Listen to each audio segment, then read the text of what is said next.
Welcome back to Inherited Dawn, a One Piece podcast. We are diving headfirst into Chapter 228 today, Noland the Liar. And what a title it is. We go from a bar fight directly into a 400-year-old mystery, a family curse, and a children's storybook that might hold the key to everything. Oda is a master of the hard pivot, but this might be one of his most jarring and most effective.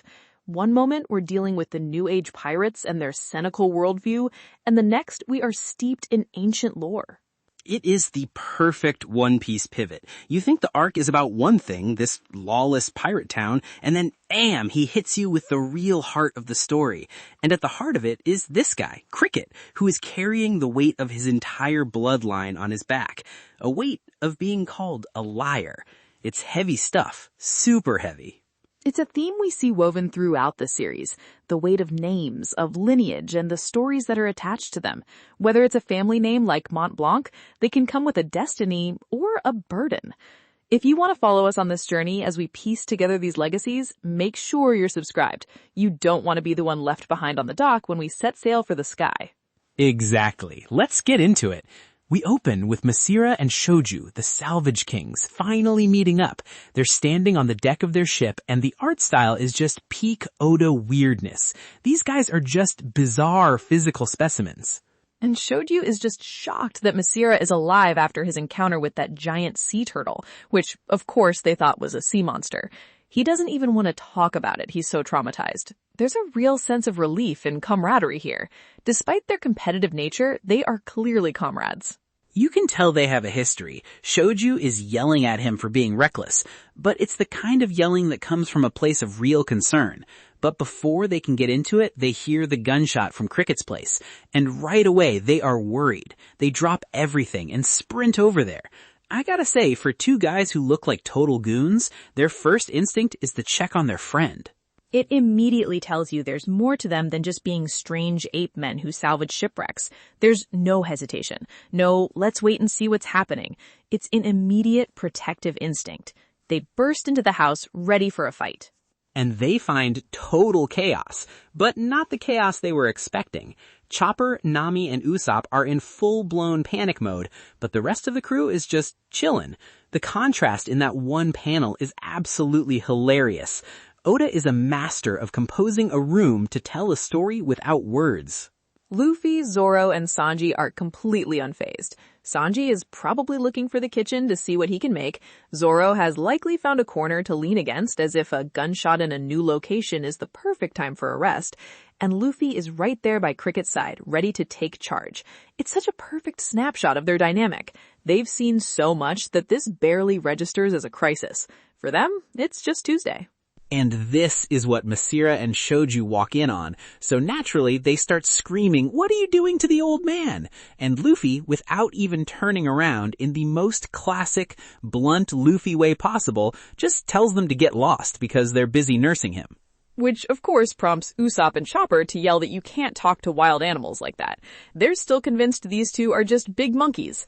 The gag is layered so beautifully. You have the misunderstanding of Masira and Shoujou thinking the Straw Hats attacked Cricket, and the parallel misunderstanding of Usopp and Chopper thinking these two are just beasts from the forest.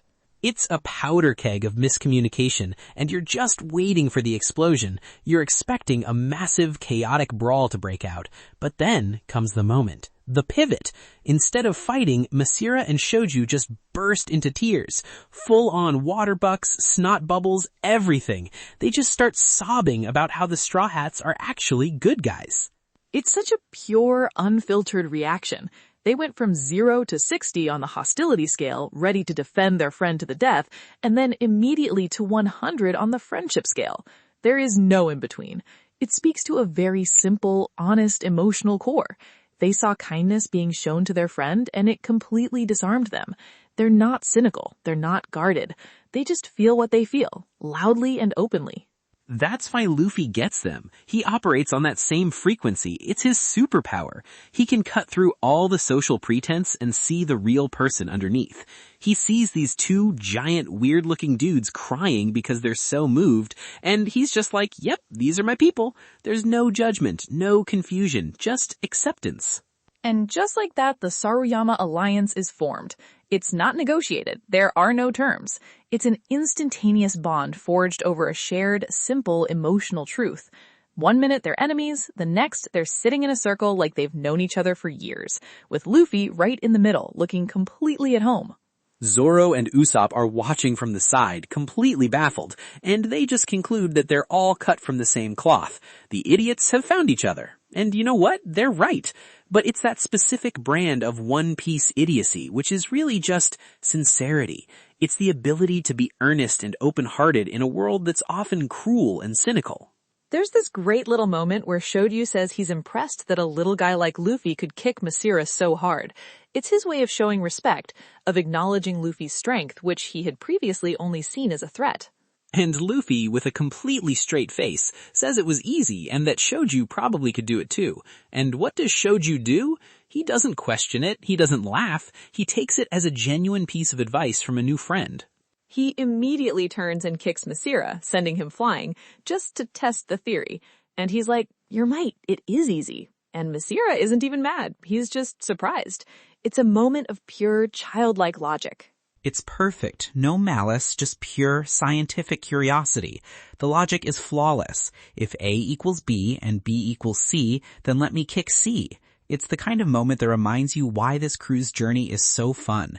They attract the strangest, most sincere people. These aren't your typical pirate allies. They're weirdos, and that's why they fit in so perfectly. In the middle of all this joyful, idiotic chaos, Chopper comes out to report that Cricket has woken up. He's the responsible one, the doctor, focused on the patient. The mood shifts instantly. The gags stop. Luffy bolts inside. He's got one thing on his mind, and it's not monkey men alliances. He wants to know how to get to the sky. He was patient while Cricket was unconscious, but now that he's awake, the mission is back on. No time to waste. Cricket thanks them. He admits he thought they were just another crew of gold hunter idiots when they first showed up. It's a moment of vulnerability. He's so used to being seen as a fool or being taken advantage of that it's his default assumption about everyone. And the second Nami hears the word gold, you can practically hear the cash register sound effect in her head. Her eyes turn into berry signs. God, I love that. Oda's visual gags for Nami's greed are always top tier. Usopp has to physically restrain her from interrogating a man who is just bleeding out. It's her core programming. She can't help it. And it's important to remember why. Her obsession with money is born from a deep trauma, from a desperate need for security and the power to protect those she loves. It's a survival instinct. Even now, with her past behind her, that instinct is ingrained. Usopp, who often shares that feeling of powerlessness, is the one who understands he needs to hold her back. But Luffy cuts right through it. He has no interest in the gold on this island. He has a much bigger prize in his sights. He asks Cricket point blank, "Old man, do you know how to get to Sky Island?" And Cricket just starts laughing, a deep, weary laugh. Not a mocking one, not the cynical laugh of Bellamy. It's a laugh filled with years of pain, frustration, and a strange sort of recognition. It's more of a, "Oh, you're one of those" kind of laughs. The laugh of a man who has heard this impossible question before, perhaps only in his own heart. And the second Nami hears the word gold, you can practically hear the cash register sound effect in her head. Her eyes turn into berry signs. God, I love that. Oda's visual gags for Nami's greed are always top tier. Usopp has to physically restrain her from interrogating a man who was just bleeding out. It's her core programming. She can't help it. And it's important to remember why. Her obsession with money is born from a deep trauma, from a desperate need for security and the power to protect those she loves. It's a survival instinct. Even now, with her past behind her, that instinct is ingrained. Usopp, who often shares that feeling of powerlessness, is the one who understands he needs to hold her back. But Luffy cuts right through it. He has no interest in the gold on this island. He has a much bigger prize in his sights. He asks Cricket point blank, "Old man, do you know how to get to Sky Island?" And Cricket just starts laughing, a deep, weary laugh. Not a mocking one, not the cynical laugh of Bellamy. It's a laugh filled with years of pain, frustration, and a strange sort of recognition. It's more of a, "Oh, you're one of those" kind of laughs. The laugh of a man who has heard this impossible question before, perhaps only in his own heart. And the immediate mana Nami wants to punch him for it. She's so defensive of Luffy's dream, which is amazing character growth when you think about where she started. Again, Usopp has to hold her back, reminding her he's a patient. Usopp is doing a lot of emotional heavy lifting in this scene. Luffy's face falls. For a split second, you see the doubt creep in. He asks if it means Sky Island doesn't exist. That question is loaded with the weight of every person who has ever laughed at him, from the villagers in his hometown to Bellamy just a few hours ago. And this is where the chapter just opens up into something completely different. This is where the legend begins. Cricket says he does know a person who said it exists, but that person was a famous big-time liar, a man from a storybook whose name has become a joke for centuries, a cautionary tale told to children. Noland the Liar. And the moment Cricket says it, the panel focuses on Luffy's face, and then immediately his head snaps around to stare at Usopp. It's one of the best comedic beats in the entire arc. It's hilarious. Usopp is just completely blindsided, frantically denying any connection. It's a common family name, probably. He's panicking as if he's been caught in a 400-year-old lie.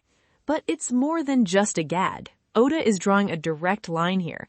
He's telling us that the story of Usopp, the liar who wants his lies to become true, who tells grand tales to give people hope or to protect them, is connected to this much older, much sadder story. It's a thematic anchor for Usopp's entire character journey. And the connection becomes so much more real when Cricket reveals that he is the descendant of Mont Blanc Noland. His family has lived with this story for generations. It's not just a fairy tale to him, it's his blood. It's the reason for his suffering. This is what I'm talking about, the classic one-piece onion. We just met this guy. He seemed like a simple hermit living on the coast, and now suddenly he has this incredible, tragic backstory that stretches back 400 years and is tied to the central mystery of the arc. It's brilliant. He explains that no one in his family ever hated Noland because they knew the truth. They passed down the real story, not the one in the book. He says Noland was a very honest person.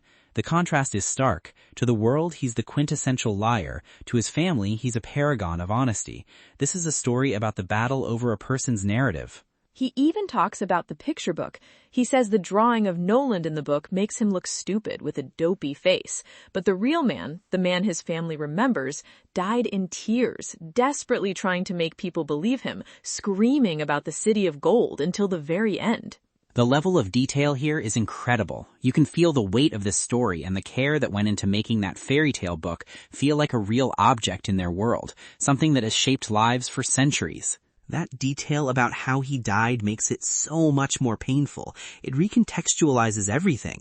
This wasn't a joke to him, it was his truth. His entire legacy was destroyed because people refused to believe something that sounded impossible. And that hits close to home for our crew, doesn't it? Their entire journey is about chasing the impossible. Then Cricket gets furious. The weariness in his voice is replaced by a raw, centuries-old anger. He asks them, "Do you know how it feels to be laughed at by people you don't even know? To have your entire existence, your very name, be a punchline?" That hits hard, because he's not just talking about Noland anymore. He's talking about himself. He lived that life. Every time he introduced himself, he would see the smirk, hear the snicker. He became a pirate just to escape that shadow, to be free from the mockery and forge his own name. He ran away from his own legacy. But he couldn't escape. The currents of fate are too strong. 10 years ago, his journey led him right back here, to Jaya, the place where the story began, the source of his family's curse. And he felt he had no choice but to take on the challenge himself. He couldn't run from it anymore. He decided to find the gold Noland talked about, to prove that the story was real and clear his ancestor's name. But it cost him everything. He tells them his own crew, his own Nakama, thought he was crazy. They abandoned him. They couldn't handle the dream. They fell prey to the same doubt that killed Noland's reputation. So he's been here for years, diving alone, day after day, searching for something to validate a 400-year-old truth. He calls it a duel with the ghosts of the man who messed up his life. It's such a powerful, tragic motivation. It's not a duel with a villain or a rival. It's a duel with history itself, with a story. That is such a powerful idea. He's fighting a legend. He's fighting a narrative. And how do you punch a narrative? How do you defeat a story? By finding the proof, by finding the truth. Usopp is just completely wrecked by this story. We see him in the background just openly weeping.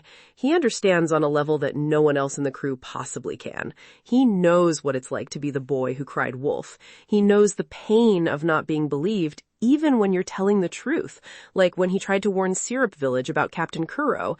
This is his story, magnified by 400 years. And in classic Usopp fashion, he tries to lighten the mood through his tears. He's so moved by this tragic story of loneliness, he assumes the only way Cricket could have made friends with the Saruyama Alliance is through some epic man-to-man drama. He's imagining fistfights and declarations of loyalty under the moonlight. And the answer is just perfect. It's the second great comedic pivot of the chapter. Cricket says, no, they're just fans of the Noland the Liar picture book. That's it. That's the whole connection. These two Salvage goons just love the book. They're fanboys. They found the main character's descendant and decided to stick around and help him. It's so simple and so dumb and so perfect.